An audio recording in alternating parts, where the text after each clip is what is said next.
तो आज हम स्पॉन्टेनिटी या स्पॉन्टेनियस रिएक्शंस क्या होती हैं वो समझेंगे, ठीक है। तो इसको समझने के लिए हम थोड़ा सा बैक में चलते हैं थर्मोडायनेमिक्स में ना। स्टार्टिंग पॉइंट में हमारे पास फर्स्ट लॉ ऑफ थर्मोडायनेमिक्स आया था, वहाँ चलते हैं। तो फर्स्ट लॉ ऑफ थर्मोडायनेमिक्स हमें क्या बताता है कि जो किसी सिस्टम की जो इंटरनल एनर्जी होती है वो क्या होती है, जो हीट ट्रांसफर हो और plus work done on system या बाय सिस्टम, ये हमने पढ़ रखा है। तो अगर आप इसमें ध्यान दो, हमने जो फर्स्ट लॉ ऑफ थर्मोडायनेमिक्स में जो हम पढ़ रहे थे कि एक सिस्टम है और इसकी कुछ सराउंडिंग्स होती हैं, तो हमने एक बात की थी कि हीट ट्रांसफ़र और जो सिस्टम के ऊपर वर्क होता है या बाय सिस्टम जो इसके वर्क होता है, इनके बारे में हमने बात की थी। लेकिन हमने कभी जो हीट ट्रांसफ़र होती है ना, उसकी डायरेक्शन की बात नहीं की। हमने हीट की डायरेक्शन की बात हमने नहीं की थी, ठीक है। तो इसी बात को, इसी डायरेक्शन को समझाने के लिए हमारे पास एक टॉपिक आता है स्पॉन्टेनिटी या स्पॉन्टेनियस रिएक्शन क्या होती है। देखो, नेचुरली कुछ चीज़ें ऐसी होती हैं जो ऑटोमेटिकली होती हैं, है ना। तो जैसे देखो, अगर आप गर्म पानी करते हो और थोड़ी देर के लिए उसको रख देते हो तो वो ठंडा हो जाता है, ठीक है। कभी ऐसे देखा कि ठंडा पानी अपने आप ही गर्म हो गया, है ना, लेकिन गर्म पानी अपने आप ठंडा हो जाता है, लेकिन ठंडा पानी अपने आप गर्म नहीं होता, है ना। तो जो मतलब higher temperature to lower temperature, ये नेचुरली होता है, ठीक है। तो नेचर में ऐसी बहुत सी टाइप की जो कुछ चीजें होती हैं जो ऑटोमेटिकली बाय नेचरिंग तो नेचर में ऐसी बहुत सी रिएक्शन होती हैं जो ऑटोमेटिकली खुद ही होती हैं, है ना। अगर आप किसी गैस को अगर आप कहीं किसी भी कंटेनर में छोड़ दो या रूम में छोड़ दो तो वो एक्सपेंड होती है उस रूम में, है ना, वो फैल जाती है। कभी ऐसे देखा कि कॉन्ट्रैक्ट हुई है, कभी कंप्रेस होकर एक जगह पर आ गई, नहीं, हमेशा फैलती है। तो ऐसी जो रिएक्शन होती है ना, जो नेचुरली होती हैं, तो इस टाइप की जो रिएक्शन होती है उसे हम कहते हैं स्पॉन्टेनियस रिएक्शंस, है ना, उसको हम कहते हैं स्पॉन्टेनियस रिएक्शन। अब देखो, हाई टेम्परेचर से लोअर टेम्परेचर जा रहा है, लेकिन लोअर से हाई नहीं जा रहा। देखो, ये ऑटोमेटिकली, हम इसमें कुछ छेड़छाड़ नहीं कर रहे हैं, है ना। हाँ, हम छेड़छाड़ करें तो लोअर से हायर जा सकते हैं, लेकिन विदाउट एक्सटर्नल फैक्टर के हम देखते हैं कि हायर टेम्परेचर से लोअर टेम्परेचर जाता है। तो इस बात को समझने के लिए स्पॉन्टेनियस जो ये होती है, इस टाइप की जो रिएक्शंस होती है, इसी बात को समझने के लिए इसमें कुछ पॉइंट्स हैं, ठीक है, हम वो देखते हैं, ठीक है। हमने स्पॉन्टेनियस रिएक्शन को समझा कि ऐसी कोई रिएक्शन जो एक ही डायरेक्शन में हो, ठीक है, जिसमें कोई एक्सटर्नल फैक्टर वर्क ना करे, ऑटोमेटिकली एक ही डायरेक्शन में हो, ठीक है ना। मतलब बाहर से कोई उस पर हम कुछ नहीं कर रहे हैं, बस वो एक ही डायरेक्शन में हो रही है। तो इसको जो फर्स्ट फैक्टर जो इफेक्ट करता होगा वो हो सकता है कि मे बी एंथैल्पी हो, मतलब डिक्रीज इन एंथैल्पी,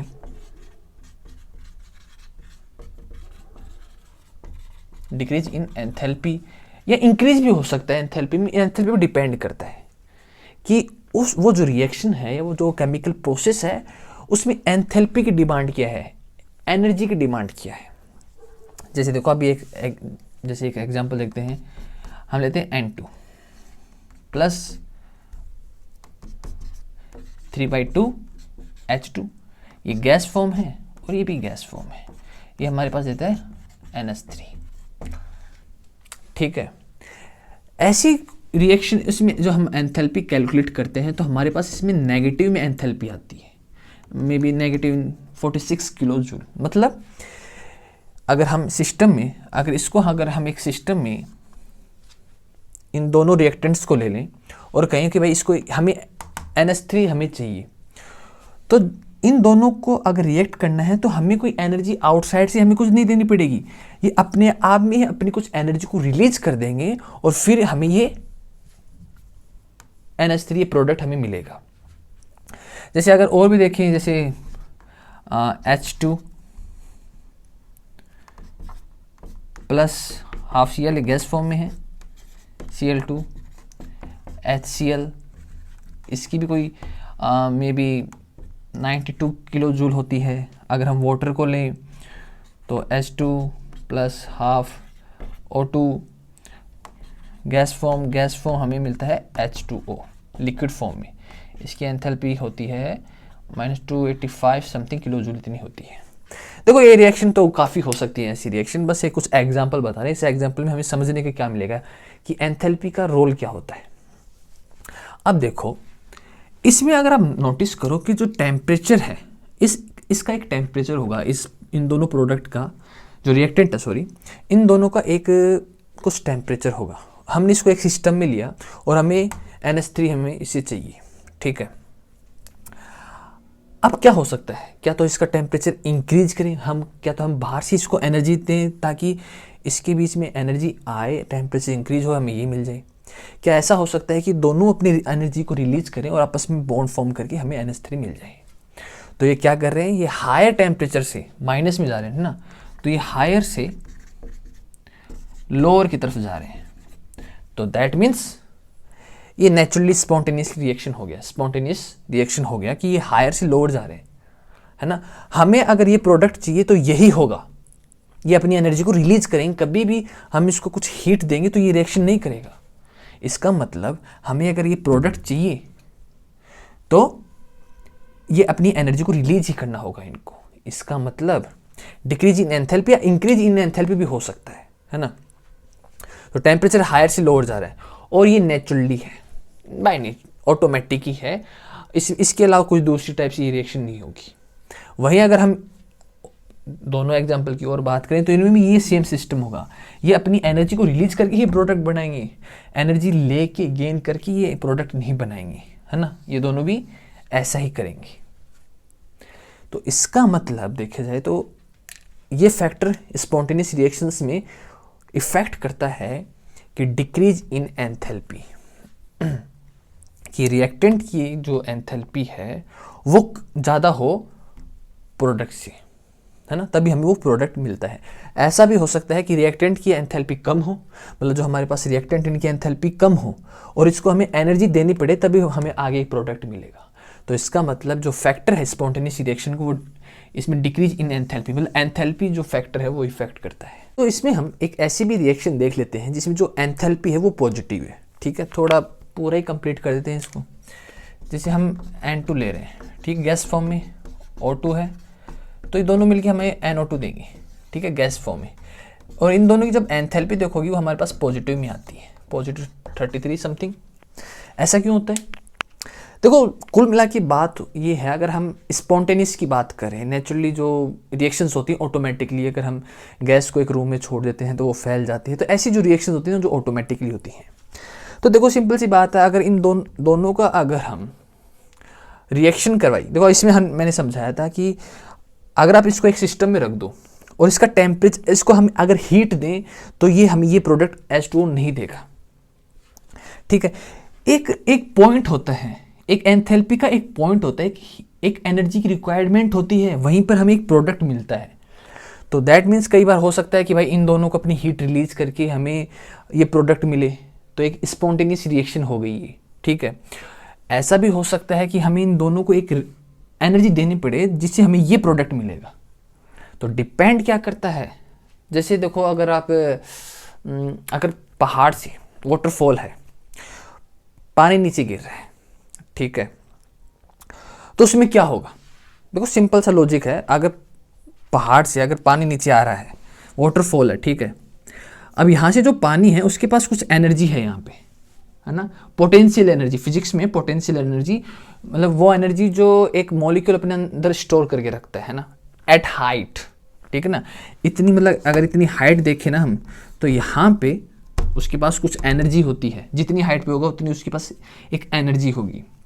तो जब ये यहाँ आएगा और यहाँ पे इसको जब ये नीचे गिरेगा, तो यहाँ जब ये कोलाइड होगा विथ सरफेस या विथ स्टोन, तो ये अपनी कुछ एनर्जी को रिलीज करेगा, है ना, इसके मॉलिक्यूल्स आपस में कुछ एनर्जी को रिलीज करेंगे और ये होगा।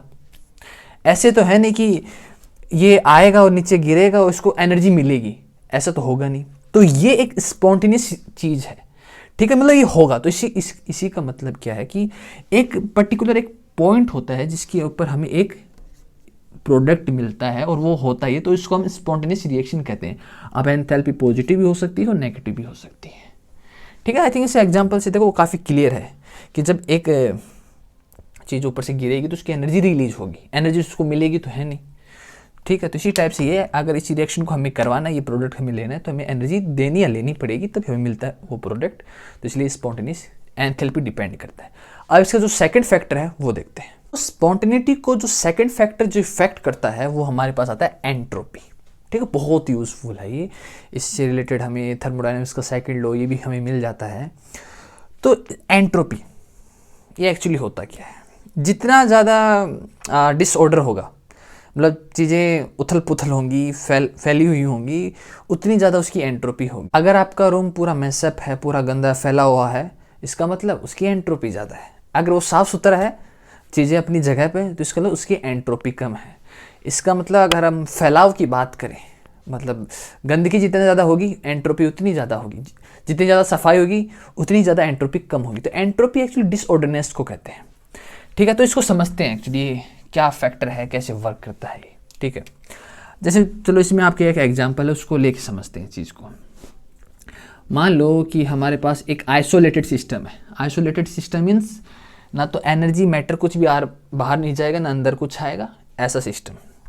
और इसमें हमने एक पार्टीशन करके हमने एक तरफ गैस, एक तरफ अलग से कोई गैस फिल कर रखी है, और दूसरी तरफ हमने कुछ मान लो प्लस प्लस में हमने एक अलग गैस फिल कर रखी है। ठीक है, ठीक है, और हमने बीच में एक पार्टीशन कर रखा है कि इस तरफ ये गैस है, उस तरफ ये गैस है। अगर आप ध्यान से देखो तो मुझे एग्जैक्ट पता है कि इस तरफ क्या गैस, कौन सी गैस है, उस तरफ कौन सी गैस है।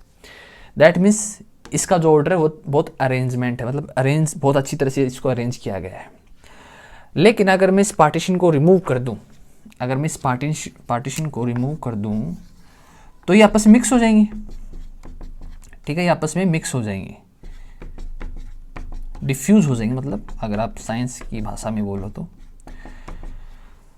तो इसका मतलब देखो, अगर आप पहले बात करो तो अगर अगर एक मॉलिक्यूल निकालना था इस गैस का, तो मैं इजीली मुझे बता सकता था कि यहाँ पर ये गैस है, हम ऐसे निकाल सकते हैं।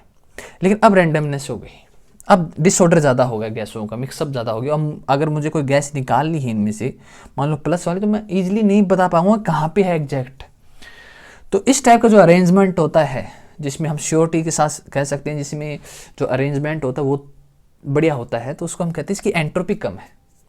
वहीं अगर हम ऐसे की बात करें जिसमें डिसऑर्डरनेस ज़्यादा है, मिक्सअप हम बता नहीं सकते एग्जैक्ट कोई चीज़ कहाँ पे है, तो ऐसे सिस्टम की जो एंट्रोपी है वो ज़्यादा होती है। अगर हम एक एग्जांपल की बात करें, क्रिस्टल, जो क्रिस्टल होता है NaCl का, नमक का, सॉल्ट का जो क्रिस्टल होता है, एक अच्छा एग्जांपल। देखो अगर इसका आप स्ट्रक्चर देखते हो तो इसमें जो जितने भी मॉलिक्यूल होते हैं NaCl के, वो एक प्रॉपर एक डिस्टेंस पे होते हैं। सभी की जो डिस्टेंस है सभी की इक्वल होती है, और सभी की जो एनर्जी होती है वो भी इक्वल होती है। तो इसका जो अरेंजमेंट है बहुत ही अच्छा है। तो इसका मतलब इसमें रैंडमनेस ज़्यादा नहीं है, मतलब एक डिस्टेंस पे है और सेम एनर्जी है। दैट मीन्स इसकी एंट्रोपी जो है वो कम है। वहीं अगर कोई गैस की बात करें तो गैस आप कहीं भी छोड़ दो वो फैल जाती है, बहुत फैलाव हो जाता है उसका, तो उसकी जो रैंडमनेस है वो ज़्यादा है, डिसऑर्डर ज़्यादा है। तो दैट मीन्स वो कि उसकी एंट्रोपी क्या है, हमारे पास ज़्यादा होती है। तो इसका मतलब है कि एक स्पॉन्टेनियस रिएक्शन में जो एंट्रोपी है कैसे वर्क करेगी। अगर प्रोडक्ट आपस में अरेंजमेंट में अगर अरेंज है, तो हमें अगर रिएक्टेंट हमारे अरेंजमेंट है उनका अच्छा, तो हमें एक प्रोडक्ट मिलता है, उस टाइप से हमें एक प्रोडक्ट मिलता है। वहीं अगर वो डिसऑर्डर ज़्यादा है, ठीक है, रैंडमनेस ज़्यादा है, तो वहीं उस प्रोडक्ट की जो मिलने की जो प्रोबेबिलिटी होती है, मिले या ना मिले पता नहीं, क्या उससे क्या मिले हमें पता नहीं, लेकिन हम अरेंजमेंट वाले से बता सकते हैं कि हमें क्या मिल सकता है। हम प्रिडिक्ट कर सकते हैं कि जिसका अरेंजमेंट अच्छा है कि हमें क्या प्रोडक्ट मिलेगा, लेकिन जिसकी अरेंजमेंट ही हम प्रिडिक्ट नहीं कर पाएंगे, तो उसकी जो प्रोडक्ट होगा वो हम क्या खाक प्रिडिक्ट कर पाएंगे। ठीक है, तो इस टाइप से एंट्रोपी वर्क करती है कि ऑर्डर कितना है और डिसऑर्डर कितना है। ठीक है, तो एंट्रोपी इस टाइप से वर्क करती है। ये फैक्ट स्पॉन्टेनियस रिएक्शन में इस टाइप से वर्क करते हैं। आई थिंक समझ में आ गया होगा कि अरेंजमेंट और डिसअरेंजमेंट क्या, डिसऑर्डर, और इससे पहले हमने जो डिक्रीज इन एंथैल्पी, तो वो ठीक। एंट्रोपी को हम एस सिंबल से डिनोट करते हैं। ठीक है, अब ये किसके प्रोपोर्शनल होता है, किसके इनवर्सली प्रोपोर्शनल होता है वो देखते हैं। अगर एक सिस्टम है, इसमें कुछ रिएक्टेंट्स हैं, इसको हमने हीट दिया, मान लो इसमें कुछ H2 है, ऑक्सीजन है, और इसको हमने हीट दी, इसके मॉलिक्यूल्स हैं एक्चुअली, ठीक है, इनके मॉलिक्यूल्स हैं आपस में, एक O2 का है, ये हाइड्रोजन का है, ठीक है। तो हमने क्या किया, हमने इस जो मॉलिक्यूल्स है इसको हीट दी, ठीक है, इसको हमने हीट दी, तो क्या होगा, इनको एनर्जी मिलेगी, एनर्जी मिलेगी तो इनकी ज़्यादा मूव करेंगे, किसी के अंदर एनर्जी है तो ज़्यादा ही मूव करते हैं ना। तो जैसे इसको हम कुछ एनर्जी देंगे तो ज़्यादा मूव करेंगे, मूवमेंट ज़्यादा हो जाएगी, तो मूवमेंट ज़्यादा हो जाएगी तो क्या हो जाएगी, डिसऑर्डरनेस ज़्यादा हो जाएगी। दैट मीन्स जो एंट्रोपी होता है वो जो डायरेक्टली प्रोपोर्शनल होता है हीट ट्रांसफर की, हीट की एक्चुअली, ठीक है। तो इसका मतलब अगर हम हीट डिक्रीज करेंगे या इंक्रीज करेंगे तो एंट्रोपी भी इंक्रीज या डिक्रीज होगा, ठीक है। अगर मान लो जो ये अंदर जो इसके मॉलिक्यूल्स हैं, अगर इनकी एनर्जी निकल जाए तो ये क्या आएंगे, सरफेस पे आ जाएंगे सारे मॉलिक्यूल्स यहाँ पे, ठीक है, ये सारे मॉलिक्यूल्स क्या होंगे, सरफेस पे आ जाएंगे, मतलब थोड़ा सा ऑर्डर से आने लग जाएगा इनके, मतलब इनकी एंट्रोपी कम हो जाएगी, हम बता सकते हैं यहाँ पे हैं भाई साहब।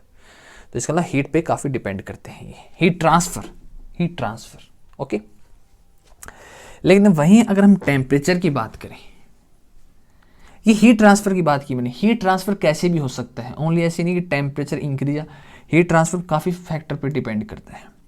वहीं अगर हम ओनली टेम्परेचर की बात करें कि टेम्परेचर हमने सेल्सियस से, केल्विन से इंक्रीज कर दिया और डिक्रीज कर दिया, तब क्या होता है ना, तब हम इसको एक मेजरमेंट नहीं लेंगे सिस्टम को, हम दो अलग अलग सिस्टम को एक मेजरमेंट लेंगे, ठीक। मान लो ये दो अलग अलग सिस्टम हैं, इसकी कुछ एनर्जी है, ठीक है, और इसकी ये कुछ, इनकी कुछ एनर्जी है, ठीक है, ये लोअर टेम्परेचर पे है, ये हायर टेम्परेचर पे है, ठीक है। तो इसमें क्या होता क्या है, जब हम इस मॉलिक्यूल्स की टेम्परेचर इंक्रीज करेंगे, नॉट हीट ट्रांसफर नहीं हो रहा है, यहाँ पे ध्यान देना, हीट ट्रांसफर नहीं हो रहा है, हम इसका टेम्परेचर इंक्रीज कर रहे हैं। देखो हीट ट्रांसफर एक अलग चीज़ होती है, हीट ट्रांसफर कैसे भी हो सकता है ना, बाय सराउंडिंग्स मॉलिक्यूल्स कैसे, लेकिन हाँ, जब टेम्परेचर एक अलग चीज़ होती है, टेम्परेचर हम राइज या डाउन ही कर सकते हैं ना, कूल या वार्म ही कर सकते हैं, लेकिन हीट ट्रांसफर हम कैसे भी कर सकते हैं। तो होगा क्या, देखो अगर हम इसका टेम्परेचर इंक्रीज करें, इस मॉलिक्यूल्स का हम इसका टेम्परेचर बढ़ाते जाएंगे, ठीक है, मान लो 35 डिग्री सेंटीग्रेड है, 37 डिग्री सेंटीग्रेड है, 38, और इनकी क्या है, इन मॉलिक्यूल्स की एक लिमिट है ना, इनकी एक लिमिट है कि मैं यहाँ तक ही हमें एनर्जी चाहिए, है ना, एक इनकी लिमिट होगी। जैसे मान लो हम खाना खाते हैं तो हमारे पेट की एक लिमिट होती है खाने की, है ना, कि भाई इतना ही खा सकते हैं, इससे ज़्यादा नहीं खा सकते। तो सोचो पहले से फुल फिल है ये, तो पहले से इनके पास काफ़ी एनर्जी है, ठीक है, और ऊपर से हम इसको, इनका टेम्परेचर मतलब पहले से बहुत हाई है, और इसको हम थोड़ा सा और टेम्परेचर दे रहे हैं, तो भाई एक टाइम के बाद पेट भर जाएगा, तो उसके आगे तो हम खा ही नहीं पाएंगे, मतलब उसके आगे जा ही नहीं पाएंगे, उसके आगे मॉलिक्यूल्स एनर्जी टेम्परेचर को लेंगे ही नहीं। तो इसका मतलब ये वहाँ उस एक पर्टिकुलर पॉइंट पे जाके ये स्टेबल हो जाएंगे, मतलब उससे ज़्यादा एनर्जी नहीं लेंगे, तो हम जो इसकी रैंडमनेस है, जो डिसऑर्डरनेस है, वो स्टेबल हो जाएगा, अरेंज हो जाएगा। वहीं अगर हम लोअर टेम्परेचर की बात करें, लोअर टेम्परेचर मॉलिक्यूल्स की बात करें, तो इनकी क्या है, ये खाली है, मतलब इनका टेम्परेचर लो है, मतलब पेट अपना खाली है, तो हम उसमें कितना खाना डाल सकते हैं ना, हम ज़्यादा डाल सकते हैं, तो हम इस टेम्परेचर को इंक्रीज करेंगे, है ना, इस टेम्परेचर को हम इंक्रीज करेंगे, तो एक लिमिट, इन मॉलिक्यूल्स की भी एक लिमिट होगी, लेकिन इनको हमें ज़्यादा एनर्जी देनी पड़ेगी क्योंकि ये लोअर टेम्परेचर पे है, तो ज़्यादा एनर्जी देनी पड़ेगी, एक लिमिट होगा, मतलब एक लिमिट के बाद इनका भी पेट फुल होगा, तो लेकिन हमें एनर्जी टेम्परेचर इसमें ज़्यादा राइज करना पड़ रहा है। दैट मीन्स तो इसके एंट्रोपी, मतलब इसमें रैंडमनेस डिसऑर्डरनेस ज़्यादा होगी, क्योंकि इसमें तो जल्दी पेट भर रहा है और इसमें बहुत देर से पेट भरेगा। तो इसका मतलब अगर हम टेम्परेचर को इंक्रीज करेंगे तो एंट्रोपी जो डिसऑर्डरनेस है वो अरेंज जल्दी होगा, वहीं अगर हम टेम्परेचर को लो करेंगे तो वहीं एंट्रोपी ज़्यादा होगी, ठीक है। दैट मीन्स ये टेम्परेचर के इन्वर्सली प्रोपोर्शनल होता है। तो इसलिए हमारे पास एक इस टाइप का एक हमारे पास एक सॉल्यूशन आ जाता है। देखो हीट ट्रांसफ़र को ओनली टेम्परेचर से कनेक्ट मत कर देना। टेम्परेचर वो नहीं कि स्टोव को ऑन किया गैस चालू की, वो वाला नहीं है। हीट ट्रांसफ़र बहुत तरीके से हो सकती है, अल्ट्रावायलेट रेडिएशन से, बाय सराउंडिंग्स मॉलिक्यूल से, बहुत फैक्टर डिपेंड करते हैं उसके ऊपर। ठीक है, तो हमारे पास एंट्रोपी का एक ये फॉर्मूला आ गया। ठीक है, अगर हम बात करें एंट्रोपी कैसा फंक्शन है, स्टेट फंक्शन है, मतलब इनिशियल पोजीशन और फाइनल पोजीशन पे डिपेंड करता है, या इस पोजीशन पे जो पाथ प्रोसेस है उस पर डिपेंड करता है। तो ये भी अपने पास जैसे इंटरनल एनर्जी था, एंथैल्पी था, इंटरनल एनर्जी, एंथैल्पी, ये किस पे डिपेंड करते हैं, फाइनल रिजल्ट और इनिशियल रिजल्ट पे। फाइनल और इनिशियल रिजल्ट क्या था अपना, मतलब फाइनल स्टेज कहाँ है और शुरू में क्या है और बीच में क्या प्रोसेस है, हमें उससे कोई लेना देना नहीं है। तो वो अपने पास होता है स्टेट फंक्शन। तो हमारे पास इंटरनल एनर्जी भी स्टेट फंक्शन था, एंथैल्पी भी स्टेट फंक्शन है, और हमारे पास एंट्रोपी भी स्टेट फंक्शन होगा। मतलब मैंने इस इनिशियल पोजीशन देखी, ये जो मॉलिक्यूल्स हैं इनकी मैंने इनिशियल पोजीशन देखी, भाई अच्छा इनका टेम्परेचर डाउन है, मैंने टेम्परेचर इंक्रीज किया इनका, और एक टाइम के बाद मैंने लास्ट जब फाइनल देखा कि कहाँ तक पहुँच गए, तो इनिशियल एंड फाइनल कहाँ तक पहुँच गए इस बात पे डिपेंड है। मतलब खाली पेट और भरा पेट, हमने क्या खाया, कैसा प्रोसेस था, उस पर डिपेंड नहीं। शुरू में देखा खाली था एक, और लास्ट जब फाइनल देखा तो हमारा पेट भरा हुआ था। तो हमारे पास ये स्टेट फंक्शन हो गया जो फाइनल और इनिशियल पे डिपेंड करता है, नॉट पाथ।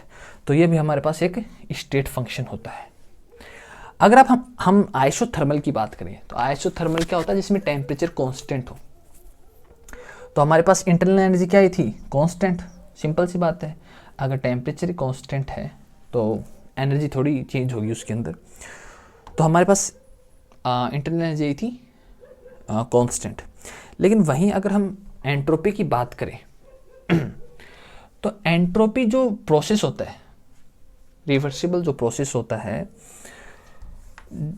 रिवर्सिबल जो प्रोसेस होती है उसकी जो एंट्रोपी होती है यूनिवर्सल, वो होती है 0।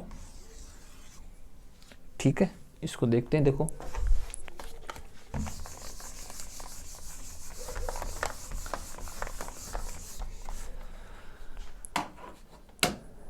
मतलब ऐसा कोई प्रोसेस जो रिवर्स हो सकता है, मतलब रिवर्स हो सकता है, दैट मीन्स उसकी जो अरेंजमेंट होगा उसकी, मतलब उसकी एंट्रोपी 0 हो जाएगी। अगर एक रिएक्टेंट है हमारे पास यहाँ पे A+B बना के वो AB बना रहे हैं, लेकिन वहीं वो AB बना के वापस A+B बना रहे हैं, तो इनके बीच में जो एंट्रोपी जो चेंज होगी वो तो 0 होगी ना, कि कोई फ़र्क ही नहीं आएगा कि अगर मैं इन दोनों से ये बन रहा हूँ वापस इसी से ये बन रहा है।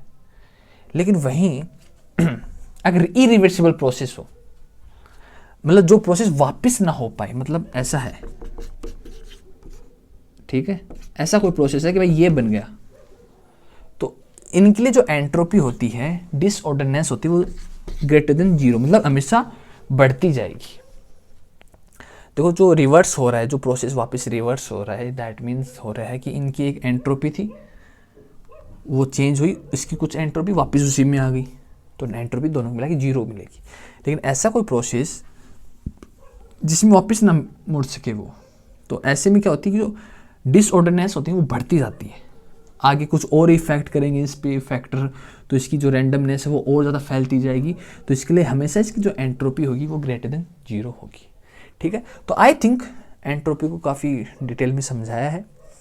अब इसका जो थर्ड फैक्टर है जो इसको इफेक्ट करते हैं वो देखते हैं। तो स्पॉन्टेनियस रिएक्शन के लिए जो हमारे पास जो थर्ड फैक्टर आता है वो हमारे पास आता है गिब्स फ्री एनर्जी या गिब्स एनर्जी। ठीक है, गिब्स। ओके, तो हमारे पास जो नेक्स्ट आता है वो हमारे पास आता है गिब्स एनर्जी। इन्होंने क्या किया, एक साइंटिस्ट थे, इन्होंने क्या किया, इन्होंने एंट्रोपी को लिया और एंथैल्पी को लिया, एंट्रोपी को लिया और एंथैल्पी को लिया, और इन दोनों को लेके उन्होंने एक रिएक्शन दी। उन्होंने बताया डेल जी ये enthalpy minus T delta S. ठीक है, तो यहाँ पर उन्होंने क्या लिया, कांस्टेंट टेम्परेचर, मतलब टेम्परेचर में कोई चेंज नहीं होगा। ठीक है, और प्रेशर भी, तो उन्होंने लिया कि टेम्परेचर और प्रेशर में कांस्टेंट होंगे दोनों, और इन दोनों में कोई चेंज नहीं होगा। तो हमारे पास एक रिएक्शन ये निकल के आती है उनके अकॉर्डिंग। ये एक्चुअली जो ये रिएक्शन है वो केवल एंट्रोपी और एंथैल्पी के बीच में एक रिलेशन बताता है ना। तो हमने एंथैल्पी को अलग से पढ़ा था और हमने एंट्रोपी को एक अलग फैक्टर से देखा, लेकिन इन्होंने क्या किया, इन दोनों को एडअप करके इन दोनों के बीच में एक रिलेशन निकाला। ठीक है, तो इस रिलेशन को अब इससे एक रिएक्शन स्पॉन्टेनियस है या नॉन स्पॉन्टेनियस, इससे काफ़ी हेल्प मिलती है हमें। इन्होंने क्या किया, अगर हमारे पास जो गिब्स की जो वैल्यू है इसकी अगर हमारे पास जो वैल्यू है वो अगर पॉजिटिव आ जाए, अगर हमारे पास ये वो वैल्यू है जो पॉजिटिव आ जाए, दैट मीन्स जो रिएक्शन है वो स्पॉन्टेनियस है। वहीं अगर ये वैल्यू हमारे पास नेगेटिव आ जाए तो दैट मीन्स वो रिएक्शन हमारी क्या है, नॉन स्पॉन्टेनियस, मतलब स्पॉन्टेनियस रिएक्शन नहीं है। तो इन्होंने बड़े कमाल के तरीके से इन्होंने इस एक सिंपल सा एक रिलेशन बताया। तो वो काफ़ी इंपॉर्टेंट है, ये केमिस्ट्री में हमारे पास इससे रिलेटेड बहुत क्वेश्चन बनते हैं इसमें से हमारे। तो इन्होंने बस ये एक रिलेशन बताया इन दोनों के बीच में। देखो अगर हम डिटेल में रिएक्शन वो देखेंगे, एक्सप्लेनेशन, डेरिवेशन देखेंगे तो काफ़ी लंबा प्रोसेस हो जाएगा। ठीक है, तो फिलहाल तो आप इसको बेसिक आपके आगे आ जाएगा, लेकिन फिलहाल तो हम केवल इतना देख लेते हैं कि एंट्रोपी, एंथैल्पी, इन दोनों को इन्होंने कैसे कनेक्ट किया और हमारे पास एक स्पॉन्टेनियस रिएक्शन के लिए हमारे पास क्या वैल्यू आती है। ठीक है, तो इसमें जो हमारे पास जो फोर्थ फैक्टर आता है वो हमारे पास आता है entropy and thermodynamics second law. ठीक है, entropy and second law of thermodynamics. ठीक है, मतलब जो एंट्रोपी से रिलेटेड ही थर्मोडायनामिक्स का सेकंड लॉ है। ठीक है, ये हमने पहले देखा है, एंट्रोपी जब हम पढ़ रहे थे तो वहाँ पर हमने देखा कि एक ऐसा प्रोसेस अगर इरिवर्सिबल प्रोसेस हो तो डेल एस की जो वैल्यू होगी वो ग्रेटर देन जीरो होगी, greater than equal to zero होगी, मतलब जीरो से कम नहीं होगी। ठीक है, ऐसा क्यों? हमें पता है कि एक आइसोलेटेड सिस्टम होता है ना, जिसमें एनर्जी ना तो बाहर जा सकती है ना अंदर आ सकती है, तो उसकी जो एनर्जी वो कांस्टेंट रहती है। ठीक है, ये हमने एक सिस्टम लिया, अब इसमें कोई रिएक्शंस हो रही है। ठीक है ना, देखो मोस्ट प्रोबेबली स्पॉन्टेनियस जो रिएक्शंस होती है ना, वो उसमें जो एंथैल्पी होती है वो नेगेटिव आती है हमारे पास। Most of the common reactions जिसमें एक्सोथर्मिक है ना, जिसमें हीट रिलीज हो उसको हम एक्सो, और जिसमें हीट देनी पड़े उसको हम एंडोथर्मिक कहते हैं। तो हमने देखा कि मोस्ट ऑफ द रिएक्शंस होती हैं वो एक्सोथर्मिक होती है। ठीक है, तो इसमें होता क्या है, अगर एक सिस्टम है, अब इन दोनों के बीच में हमें रिएक्शन होनी है तो ये क्या करेंगे आपस में, मान लो जैसे S2 का हमने एक एग्जांपल देखा भी था, मान क्यों लो हमने इसका एक एग्जांपल देखा भी था कि एक ये गैस फॉर्म में हो, हमारे पास जो एंथैल्पी हमारे पास नेगेटिव में आ रही है। तो ये दोनों जो आपस में बॉन्ड फॉर्म करने के लिए कुछ एनर्जी को रिलीज करेंगे। ठीक है, कुछ एनर्जी को अपनी को रिलीज करेंगे और फिर हमारे पास H2O हमें एक प्रोडक्ट फॉर्म में हमें मिलता है। तो हीट जब रिलीज होती है, ठीक है, हीट रिलीज हो रही है, तो क्या होता है कि इसके सराउंडिंग्स में जो मॉलिक्यूल्स है ना, इसके जो ये सिस्टम है, लेकिन इसके सराउंडिंग्स में तो कुछ मॉलिक्यूल्स होंगे। ठीक है ना, इसके सराउंडिंग्स में भी कुछ मॉलिक्यूल्स होते हैं। ठीक है, जैसे ही हीट रिलीज करता है ना, तो सराउंडिंग्स में जो मॉलिक्यूल्स होते हैं इनके अंदर क्या होता है, जैसे इनको कुछ एनर्जी मिलती है बाय दिस हीट रिलीज, तो इनकी क्या होती है, इनकी थोड़ी स्पीड बढ़ जाती है, मूवमेंट ज़्यादा हो जाती है, और मूवमेंट ज़्यादा हो जाती है वहीं पर हमारे पास क्या होती है, इसकी एंट्रोपी हमारे पास ज़्यादा आ जाती है। ये इरिवर्सिबल प्रोसेस की बात करें हम, जो रिवर्स ना हो सके। ठीक है, ऐसे प्रोसेस की बात करें जिसमें देखो ये तो आपस में अपनी हीट रिलीज करके अपना क्या करेंगे, बॉन्ड एक मॉलिक्यूल फॉर्म कर लेंगे, लेकिन इन्होंने जो हीट को रिलीज किया है वो सराउंडिंग्स पे इफेक्ट डालता है ना, वो सराउंडिंग्स पे इफेक्ट डालता है, और सराउंडिंग्स की जो एंट्रोपी होती है वो बढ़ जाती है, मतलब इनका जो डिसऑर्डर है वो बढ़ जाता है। अब देखो ये तो एक कंटेनर के अंदर है, लेकिन सराउंडिंग्स में जो मॉलिक्यूल्स हैं वो थोड़ी है, मतलब एयर में हो सकते हैं, मतलब इसकी सराउंडिंग्स में क्या होंगी, ऑक्सीजन हो सकते हैं, नाइट्रोजन हो सकता है, एयर, एटमॉस्फेयर। तो इनकी जो रैंडमनेस है या इनकी जो डिसऑर्डर है वो इंक्रीज हो जाता है। तो दैट मीन्स हम इरिवर्सिबल प्रोसेस की बात करें, दैट मीन्स क्या हो गया, हमारे पास जो एंट्रोपी है वो हमारे पास हमेशा greater than equal to zero आता है, ठीक है। मतलब हमारे पास जो एंट्रोपी है वो कभी नेगेटिव में नहीं आएगी, कहने की बात है। इरिवर्सिबल प्रोसेस की बात कर रहे हैं, ठीक है ना। रिवर्सिबल प्रोसेस में तो वो जीरो हो जाती है, कांस्टेंट रहते हैं उसके अंदर तो। लेकिन वहीं अगर हम इरिवर्सिबल प्रोसेस की बात करें, मतलब जो प्रोसेस वापस ना हो सके, तो ऐसे प्रोसेस में क्या होता है, एंट्रोपी हमेशा बढ़ती जाएगी, डिसऑर्डरनेस हमेशा बढ़ता जाएगा। ये हीट जो रिलीज कर रहे हैं अपनी ये बॉन्ड फॉर्मेशन में हीट रिलीज करें, तो ये हीट और कोई तो मॉलिक्यूल लेगा ना, तो उनका रैंडमनेस बढ़ जाएगी, उनका डिसऑर्डर ज़्यादा हो जाएगी, उनकी मूवमेंट बढ़ जाएगी। और वहीं अगर हम इसको हीट देंगे तो इनकी बढ़ जाएगी।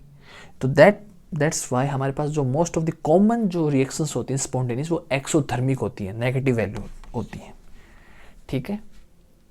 तो हम सिस्टम के अलावा हम सराउंडिंग्स की बात करें, थर्मोडायनेमिक्स का सेकंड लॉ है, तो यही कहता है, कुल मिला की बात कहता है कि ऐसा कोई प्रोसेस जो वापस रिवर्स ना हो सके, इरिवर्सिबल प्रोसेस हो, तो उसमें जो रिएक्टेंट होते हैं और जो हमारे पास जो प्रोडक्ट होता है, इनकी जो एंट्रोपी वो इंक्रीज ही होती है ना, ग्रेटर देन जीरो ही होती है, नेगेटिव में नहीं होगी, है ना। अरे यार सिंपल सी बात है, कोई अरेंजमेंट होगा वो नेगेटिव में तो कैसे होगा यार, है ना। अरे कुछ तो एंट्रोपी होगी ना उसकी, ऐसा कोई अरेंजमेंट होगा जिसकी मतलब नेगेटिव वैल्यू, कोई ऐसा अरेंजमेंट हो ही नहीं सकता यार। जैसे हमने क्रिस्टल की बात की, NaCl की बात की हमने, ठीक है, NaCl की बात की, जहाँ पर ये मॉलिक्यूल्स आपस में एक पोजीशन में है, ठीक है। क्रिस्टल जो होता है, इसमें जो इनके बीच में जो मॉलिक्यूल्स की डिस्टेंस होती है NaCl, ये इक्वल होती है और इनकी एनर्जी भी इक्वल होती है। इनकी भी एंट्रोपी नेगेटिव नहीं हो सकती, है ना। इनमें भी क्या तो जीरो होगी, क्या ग्रेटर देन 1 2 3 4 होगी, नेगेटिव में कैसी होगी, कोई अरेंजमेंट नेगेटिव नहीं हो सकता है ना। तो वही बात ये कहना है, कुछ ना कुछ तो इसमें रैंडमनेस एंट्रोपी इंक्रीज होती है, दैट्स वाई ये कहता है कि एंट्रोपी ऑलवेज इन पॉजिटिव, ठीक है। तो ये हमारे पास एंट्रोपी से रिलेटेड हमारे जो सेकंड लॉ ऑफ थर्मोडायनेमिक्स हमने वो देखा। अब इसको थर्ड लॉ ऑफ थर्मोडायनेमिक्स वो भी देखते हैं। इसमें जो फिफ्थ फैक्टर है वो हमारे पास आता है स्पॉन्टेनिटी एंड थर्मोडायनेमिक्स का थर्ड लॉ, ठीक है। Spontaneity and third law of thermodynamics, ये क्या कहता है कि अगर कोई प्योर क्रिस्टल है ना, प्योर क्रिस्टल, जैसे हमने एक एग्जांपल लिया था NaCl का, हमने बताया था कि इनमें जो मॉलिक्यूल्स होते हैं एक प्योर क्रिस्टल में क्या होते हैं, एक इक्वल डिस्टेंस पे होते हैं सभी, मतलब इनकी सबकी डिस्टेंस इक्वल होती है, इनकी एनर्जी इक्वल होती है, मतलब इनका जो अरेंजमेंट होता है बहुत बढ़िया होता है, ज़बरदस्त फैंटास्टिक होता है। तो ये जो कहता है कि अगर इनकी एंट्रोपी किसी क्रिस्टल की, प्योर क्रिस्टल की अगर जीरो है एंट्रोपी, मतलब उसका जो अरेंजमेंट है वो एकदम परफेक्ट है, तो उसकी जो एंट्रोपी है वो जीरो होगी, तो दैट मीन्स उसका टेम्परेचर भी जीरो होगा, मतलब उसका टेम्परेचर भी, एब्सोल्यूट टेम्परेचर भी जीरो होगा, ठीक है। तो उसका एब्सोल्यूट टेम्परेचर भी जीरो होगा। देखो यार सिंपल सी बात है, अगर एंट्रोपी मतलब ऑर्डर है, अरेंजमेंट है, वो स्टेबल है, ठीक है। देखो कॉमन सेंस यूज करना है यहाँ पे, ये ऐसे हम थ्योरी में पढ़ेंगे तो समझ नहीं आएगा, कॉमन सेंस यूज करना समझ में। एंट्रोपी में मतलब रैंडमनेस, डिसऑर्डर, ठीक है। अगर कोई हमने क्रिस्टल लिया, इसमें तो प्योर क्रिस्टल की बात कर रहे हैं, तो मतलब एंट्रोपी जीरो है, मतलब कुछ भी नहीं है, मतलब ऑर्डर इसका एकदम अरेंजमेंट है। मतलब क्या हो रहा है, ये मॉलिक्यूल मूव नहीं कर रहे हैं, ये जो मॉलिक्यूल हैं कोई भी रोटेशनल वाइब्रेशनल कोई मूवमेंट नहीं है इनके बीच में, बस हैं वहीं के वहीं हैं, कोई मोशन नहीं इनकी। देखो मोशन काफ़ी टाइप से हो सकते हैं ना, वाइब्रेशनल, रोटेशनल हो सकते हैं, या मूवमेंटली स्ट्रेट लाइन, या कैसे भी मोशन हो सकते हैं।